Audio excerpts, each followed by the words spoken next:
My sister is not a big TV person, and she loves this show. Like, this is the one show she looked forward to every week, and I honestly regret not watching it. Because it's awesome. This is the intro, bitch! So, just watch my shit! And that's what I'm talking about today, The Following. Now, The Following was a 3-season show starring Kevin Bacon. Now, it ended last year in May, and I just recently binge watched it on Netflix. I honestly regret not watching this show. Before I begin, spoiler alert. Gonna spoil the fuck out of some shit. To give you guys some backstory, a year ago Kevin Bacon took down a serial killer named Joe Carroll, played by James Purefoy. Yeah, I don't know how to spell his name, or say his name. I can spell it, it's right there on my phone. Can't say it right.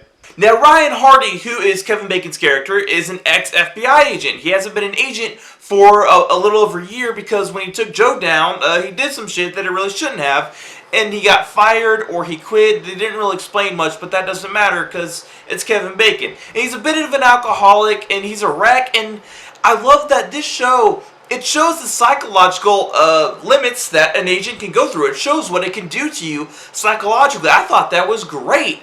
You really don't see that a lot in like FBI and CIA things. You don't really see the psychological effects of what being an agent can do, and that was great. I like seeing that. Now, Joe Carroll, who is the serial killer, is very into Edgar Allan Poe, and his followers, they are with him like to the end. They will kill for him. If he says kill yourself, they will kill themselves. And he like structures his kills around Edgar Allan Poe. It's very well done. And the first season, it just keeps you on your toes. And then when the second season comes around, you think Joe's dead, but he's living in bumfuck nowhere with a fucking beard, and you're like, how? How'd this happen? He was in a fire. At least we thought he was. And they really don't tell you how it happened. It just happens. In the first 2 seasons, I'll get to season 3 in a minute. The first 2 seasons are my favorite. The first 2 seasons are great. And I love that season 2, they add a new character in. It's actually Ryan Hardy's, it's his, okay, I think it was his niece, or it was a sibling, and he really cares about her. And Ryan Hardy is a little rogue, and I like that. He is an agent, like, on paper, but he will go rogue if he has to, and I love to see that. And Joe Carroll stretch the him staying in seclusion, not announcing himself to the world. I really like that. And once he announced himself to the world, he joins this cult of just like, and this is like a legit cult. These are like crazy people who are fucking nuts, like fucking Scientologists or feminists. These are like the idiots, and it's funny because he like manipulates them and gets into their shit and tries to take it over. It is great.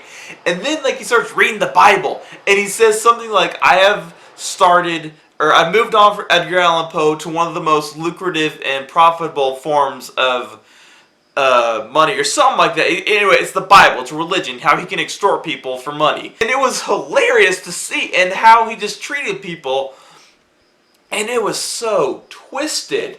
And season 2 ends with him getting caught, and Ryan was seriously like, he was about to pull the trigger. He had his gun on Joe's face. He's like, you know what? I'm going to do the right thing. He calls the police. Joe is on death row at the beginning of season 3. Ryan is happy, and it all looks good. And I am not a big fan of season 3. To me, season 3 is shitty. Like, season 3, holy fuck. I also didn't like the ending. There's a serial killer guy named Theo. It's a black guy. I do not know where I've seen this fucker. I IMDb'd him. Haven't seen him in anything that I've seen, and they all look the same, right? At the end of season 3, Ryan and Theo kidnaps Ryan's girlfriend. They're on a bridge, and, the girl gets away, and Theo runs at Ryan, and they fall over the bridge. Theo falls into the water. Ryan's hanging on. Girlfriend comes up to him and grabs his hand, and he's like, I love you, and just lets go. The fuck? I just stood up out loud, and I'm like, no fucking way. This cannot be the way the show fucking ends. But then we see Iceman in the hospital, and this guy, you see the back of the guy, and you see like his chest, and you don't see the guy's face. And because, like, Theo's people are going to send someone in to kill all Ryan's buddies. And they really draw this out. Like, he's putting on a fucking, like, arm deal so he can blend into the hospital, and they don't show his face. There's actually a shot where the camera lowers to his pocket. When he's taking something out of his pocket, he's wearing gloves. I'm like, fuck. Like, we're not going to find out who it is. And eventually, it shows Ryan's face. I was really happy that Ryan was alive, but it's above a damn. How the fuck did he get out of there? All in all, guys, I do like this show. It is a very well-written, well-done show. Oh yeah, by the way, Joe Carroll gets a lethal injection. Probably should have mentioned that. Joe dies and Ryan goes nuts. Yeah. But I do like the show. If it weren't for Season 3, this show would get a fucktastic from me, but I have to review the show as a whole, and I will say that the following, the whole entire series, is the shit. This shit is the fucking shit. World of YouTube, you know what I update regularly? Facebook, Twitter, and Instagram. Go on there, type in FlorkertaTV, boom, you got me. What should I review next? Game, movie, show? Let me know in the comments below. Y'all got floored.